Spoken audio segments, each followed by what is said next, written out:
Hello and welcome to a new video. Today I am bringing you a tag video. This is a video I did last year for I think the first time, and I did it very late in the year last year. I did it in December. I think it was mid-December as well, because I didn't actually realise you're supposed to do this a little bit earlier. I think most people do this September, October time, but I'm doing it November, which is better than December, which is what I did it last year. But this is the end of year book tag. There are 6 questions, and Jem tagged me in this video, but I think she tagged me because she mentioned me, not because she tagged me to do the video. But I was going to do this video anyway, so if you did tag me, Jem, thank you. But let's go. So the first one is, are there any books you've started this year and you need to finish? And honestly, right now, no. I am doing pretty well with not leaving books on the side. I'm very much someone who has to finish a book within the month they start it. If I don't, it's all I can think about. So like, for example, in October I had quite a few books on the go, and I managed to get them all finished on the last day of October, which I was very impressed on. So yeah, I don't really have any books that I've started and not finished, because I've actually only have one currently reading at the moment, which is the one I started today, the day I'm filming this. So I'm doing pretty well on that. So I don't think I can really answer this one. The next question is, do you have an autumnal book to transition into the end of the year? And I don't actually have a specific book for this. I think Jem said the same. I go purely on vibes. So when it starts getting like autumn, winter time, I like to read more spooky, atmospheric books. I try to. It hasn't happened this year as much, but usually that is the case. So since I don't have a specific book, I'm gonna give you a couple of recommendations of books I think are really great for this time of year, for the like autumnal spooky feels, but not like super spooky.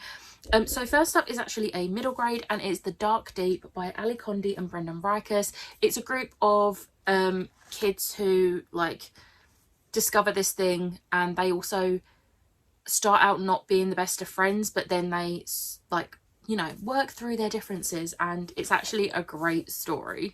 The next one's a new one to this list, and it's The Other Ones by Fran Hart.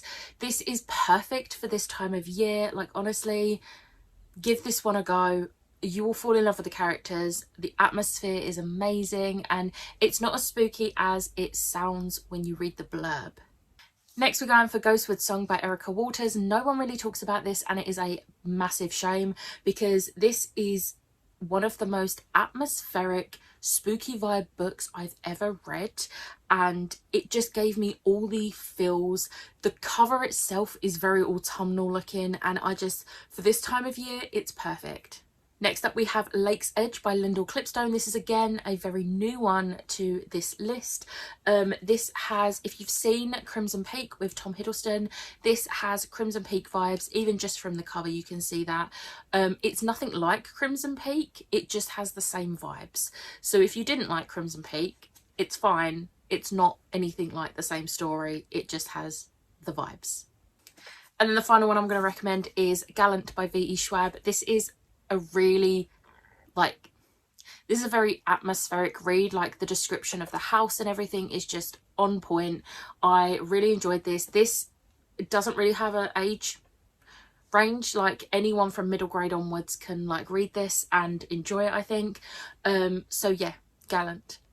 The third question is there a new release you're still waiting for? Yes, Kingdom of the Feared by Kerri Maniscalco. I made the mistake of only pre-ordering the Fairyloot version. This book come out at the end of September. It is now November, and Fairyloot have not shipped it yet. I think their current shipping updates page says it's shipping in November, December time, which I really hope it's more the November side, or at least early December, because I would quite like to read this year. I read Kingdom of the Cursed earlier this year, and I need book 3. So yeah, this is the only one really. The next one is, what 3 books would you still like to read before the end of the year? This one is actually pretty easy. So the first one is actually an ARC. I can't remember when it comes out. The ARC says January, but I genuinely thought this would come out in November, but it is The Luminaries by Susan Dennard. This is one of my most anticipated books of the year, and I am very, very lucky to have got an ARC of this. I'm going to be putting this on my December TBR and get into it the moment I can, because I'm very excited for this. Next up, I have no doubts that I'm going to get to this one because I'm buddy reading it, and that is Wolf Song by TJ Klune. I've heard very good things about this. Look at the edges. So pretty. I'm going to be buddy reading this with Jem, Meg, Chloe, and possibly someone else. We was having a conversation on the comments of a video, so we haven't actually, I think there's been a group chat made, but I will put the names of the people buddy reading it here because I'm going to check the group chat. But I'm very excited to read this. I've only ever read one TJ Klune book, and I now have 4, but I've only read The House on the Surrounding Sea, which I loved, and I read that in December last year. So I'm not going to make it a thing where I only read TJ Klune books in December though, don't worry. But I'm very excited for this. And then the final one is one I picked up in Florida. I do have the UK paperback that I pre-ordered in like for June, the June release, but it is Fortune Silver into Stars by Brigid Kemmerer. I am extremely excited for this. The Curse Breakers series is one of my all-time favourite series, and this is a continuation series, and it's the first book, and I am so excited because we're going to get glimpses of the characters from there, plus we're getting new characters, and I just can't wait. I'm so excited. So yeah, this is the third one. The next question is there a book you think could still shock you and become your favourite book of the year? Short answer, no. Long answer is Love on the Brain is my favourite book of this year. Nothing is going to beat it. So I honestly, if anything did beat it, I would be shocked because it got like almost all 10s on Core no. And then the final question is, have you started making reading plans for next year? Kind of, yes. So my Goodreads goal is going to be set to 80 like it always is, because that's a very easy number for me to hit. Like this year when I've had lots of plans, I managed to hit it in June, July time. So I'm hitting that around the midway point of the year. And I like to keep it as 80 because I know I can hit it even on a slightly slower year. So I will be keeping my Goodreads goal as 80. If I do surpass that like I usually do, then amazing. Apart from that, I say every year I want to try and finish some more series. I have not finished as many series as I would have liked to this year. I have caught up on a couple of series, but apart from that, no. I do want to, there's a couple of series I do want to reread, which there are plans in place for that, but I want to concentrate more on reading new books because, you know, I have many books that I haven't yet read once.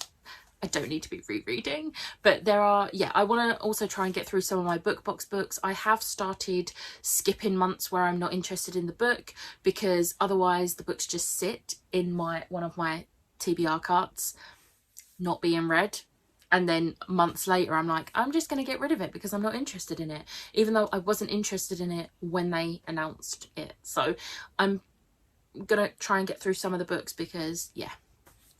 But apart from that, I don't really know. It's just the basic ones really that everyone tends to have. I have been getting better at only buying books that I genuinely do think I'm interested in. I have started gravitating more towards manga and romance and away from fantasy and sci-fi, which hurts me a little bit because fantasy and sci-fi were my entire TBR at one point.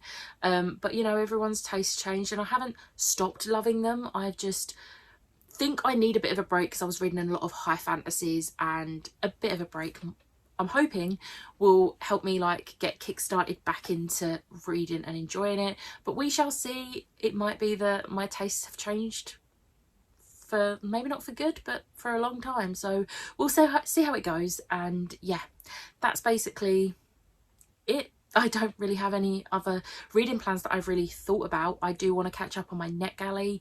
I've been really good at not really requesting much. I think I've requested like 3 books in the last 6 months. So that is really good for me. And I have been reading some books at a slower pace.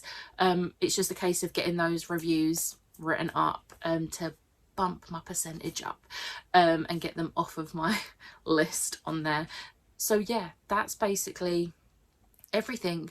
I am going to tag 3 people in this, so I'm going to tag Liv in Magical Bookland, I'm going to tag Meg at 12 Books a Day, and I'm going to tag Ashley at Ashley's Bookish Life. So let me know in the comments below what 3 books you would like to read by the end of the year. But I hope you enjoyed this video. If you did, hit the like button, hit the subscribe button, and I'll see you next time. Bye.